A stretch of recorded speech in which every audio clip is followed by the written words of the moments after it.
guys, good morning. This is Rio and welcome back to my YouTube channel. So for today's vlog guys, panibagong tour or condo tour na naman ang ating gagawin. Dito lang yan sa Infina Towers, located here in Aurora Boulevard, Quezon City. Take note guys, this is our first project under DMCI. So eto po, iba yung layout, mas malaki din po yung area niya. So 2-bedroom unit with balcony and nasa 56 square meter po yung area ng unit. So, before ko kayo samahan or i-tour dito sa loob ng unit ng ating client, gusto ko po nang magpasalamat sa trust na binigay po nila sa akin and sa group po ng GC Homes. Maraming salamat po Ma'am Cherry and Sir Gary from Saudi Arabia sa trust na binigay niyo po sa aming team. Okay, so let's start. Start na tayo guys. So, dito muna tayo sa ating entrance. Ano-ano ba yung mga ginawa natin dito sa area na to?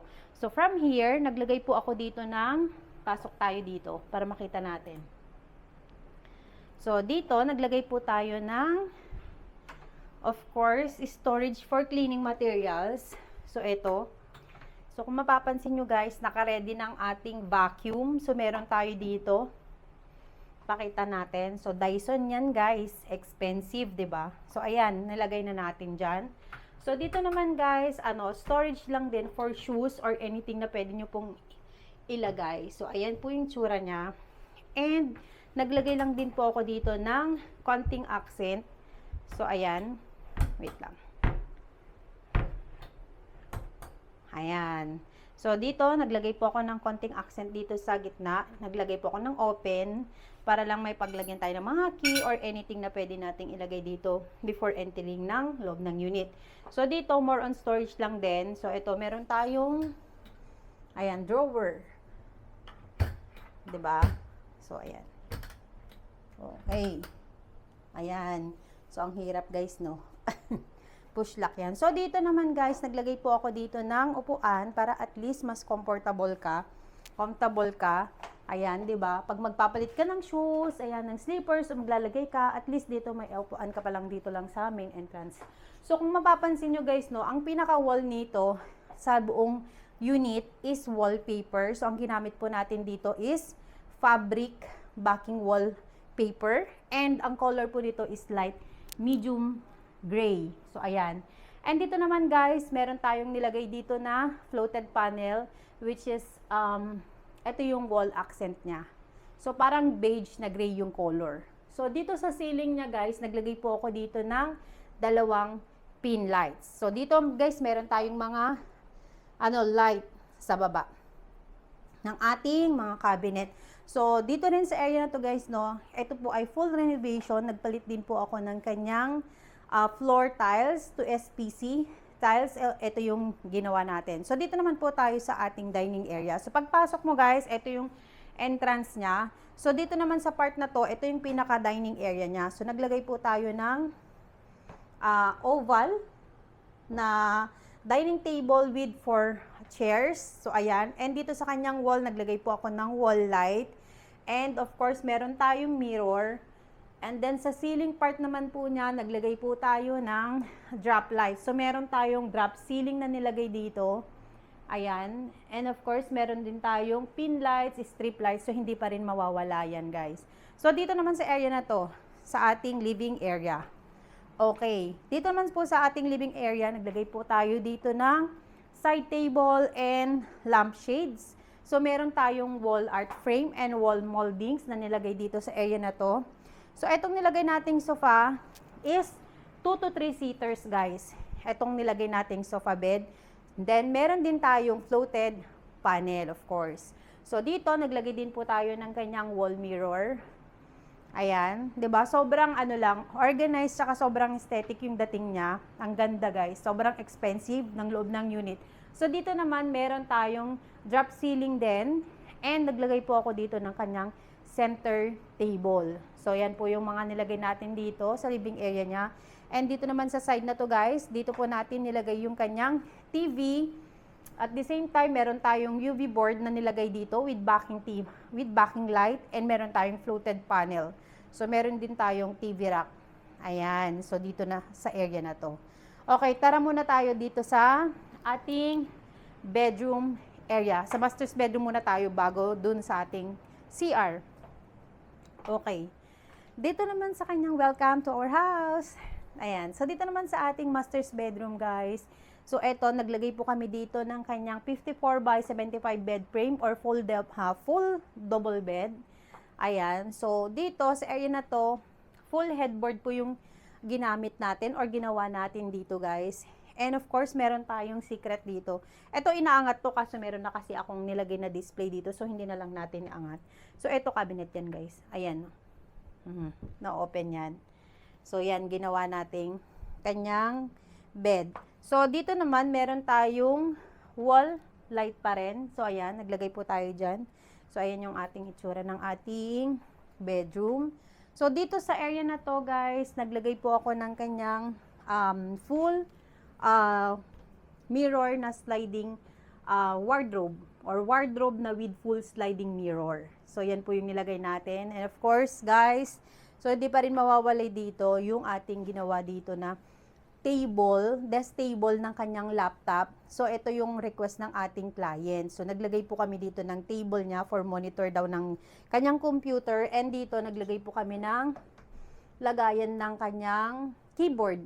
And of course, kasi meron daw siyang laptop, dahil manipis lang. So, naglagay kami dito ng kanyang extra drawers. So, ayan. And dito, naglagay po kami ng hole para at least yung mga, yung mga HDMI or yung mga cord na kanyang computer. So, pwede niya lang ilagay dito. So, ito yung bago po namin ginawa dito sa unit. Ayan. 'Di ba? Sobrang convenient din kay client kasi yung anak po ng ating client ang titira dito, yung student. Yan. So, dito, naglagay po tayo ng kanyang hotel curtains with sheer. So, ito yan. Ayan, guys. Okay. Sobrang ganda. Ayan. Okay. So, ayan yung kabuuan. And of course, dito sa kanyang ceiling, guys, naglagay po ako ng lamp. Ceiling lamp lang. And then, meron tayong cove ceiling, ayan, pin lights and strip lights. So, ito yung kabuuan ng ating ginawang enhancement dito sa kanyang bedroom. So, sobrang napakalinis lang tignan, 'di ba? Sobrang ganda. Ayan. Okay, dito naman tayo sa kanyang second bedroom. So, dito naman tayo, guys. So, ang ginawa namin dito, since small lang yung small room lang po dito. So, nag-come up kami ng double deck. Ayan. Ang ginawa namin dito. So, meron tayong 36 by 75. Single lang po siya. So, ito yung ginawa namin dito. And of course, meron tayong drawer sa baba. So, wag na nating buksan, no? So, ito yung ginawa namin dito. And of course, meron tayong drop lights. Ayan. And then, dito, meron tayong wardrobe pa rin na nilagay. 'Di ba? Sobrang minaksimized natin yung area. Kahit nasabihin mo maliit, at least na ilagay pa rin natin yung gustong ilagay ng ating client. So, ito, meron tayong, ayan, wardrobe na full mirror, sliding po siya. And of course, request ng ating client, maglagay pa rin po tayo ng kanyang vanity. Ayan, and meron tayong extra ottoman na nilagay dito. So, meron din tayo ditong overhead cabinet. So, pwede niyang paglagyan ng kanyang book since estudyante po yung titira dito sa unit na to. So, ito yung ginawa natin sa kanyang second bedroom. So, sobrang lang siya, kumbaga small room pero na-maximize natin yung kanyang area. So, 'di ba? Sobrang linis, sobrang organized. So, dito naman tayo, guys, sa ating bathroom area. So, dito naman sa ating bathroom area, lahat po ng project namin or kumbaga, mga ibang project namin, gumagawa po kami ng retile, ayan. So, dito sa kanyang CR, pinalitan po natin ang kanyang floor tiles, ayan. So, eto, binago rin natin ang kanyang lavatory. So, meron tayong countertop, meron tayong base cabinet, storage, and meron tayong medicine cabinet, of course, with light. Ayan. So, dito naman sa atin, naglagay pa rin po ako ng kanyang bidet. Ayan, may bidet tayo. And of course, naglagay po kami, kumbaga pinalitan namin yung shower enclosure niya, naglagay po kami ng hub dito. Ayan. And then, eto, naglagay po kami ng swing. na shower enclosure. So, dito naman, wala na kaming pinalitan. Kumbaga, as is po yung ating shower. Naglagay lang po kami ng kanyang water heater. Meron tayong towel rack. So, ito yung mga nilagay po namin dito sa area na to, sa CR. So, ito yung kabuuan ng ating ginawang enhancement dito sa unit ng ating client. Dito lang yan sa Infina Tower. So, tara, puntahan natin ang kanyang kitchen area. So, dito sa kanyang kitchen area, guys, sobrang napakalaki. So, sobrang ganda rin nung kinalabasan since eto, malaki yung area niya. So, dito, nagpalit lang tayo ng kanyang door cabinet. Ayan, pinalitan po natin siya ng laminated glossy white. So, meron tayong range hood. Meron tayong built-in induction, of course. So, more storage lang dito sa baba.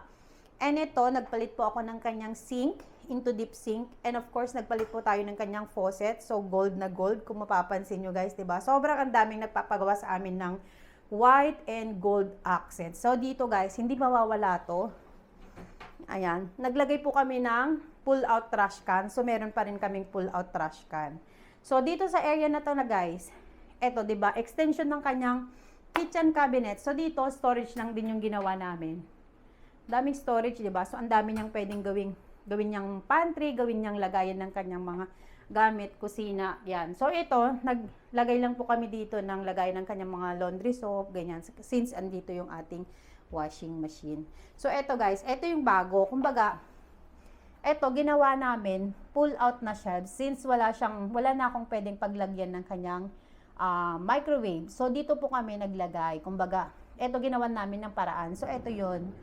Ayan. Nilagyan namin siya ng pull-out na shelves. Ayan. So, dito rin, ayan, dito na namin nilagay yung kanyang rice cooker. Diba? Ang ganda. Aesthetic lang yung dating. Kumbaga, organized kasi siya. Wala ka nang makikitang kalat dito sa area ng kitchen mo. Kumbaga, ano na siya, nakatago or naka-hide na yung ano niya. Ayan, diba? Oh. Tapos, dito, of course, di pa rin mawawala yung ating tray basket.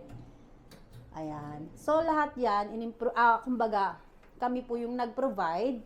Ayan, ginawan po namin ng paraan lahat para at least mas organize yung kusina mo, hindi mo makikitang may kalat. So, eto, naglagay din po kami ng drop ceiling dito. Naglagay po tayo ng 3 pin lights. So, ito yung kabuuan na ginawa namin sa kanyang kitchen area. So, guys, nagustuhan nyo ba yung ginawa namin dito sa DMCI? Ngayon, kung kayo po ay interested mag-renovate ng inyong unit, ano pang hinihintay nyo? Message us through our FB page, Telegram, WhatsApp, or Viber. Hihintayin ko kayo.